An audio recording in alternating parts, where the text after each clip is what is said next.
Hey everyone, welcome to our channel. In today's video, we will guide you through how to log in ParentPay account in 3 minutes. So let's get started. First thing first, open your web browser and go to the ParentPay website.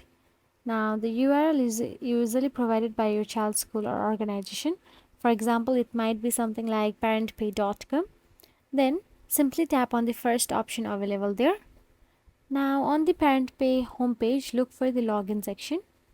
You can see for parents option available there. Simply tap on the for parents in the red highlights. After you tap on it, a drop down menu might appear there. Then tap on the parents login again.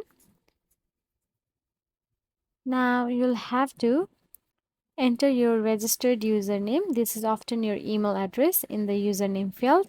Type your password in the password field and make sure your cap lock is off as passwords are case sensitive. Once you have entered your username and password correctly, click on the login or sign in button to log into your parent's pay account.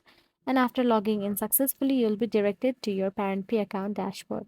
So that's it. If you found this video helpful, please like, share, and subscribe our channel. And thank you so much for watching.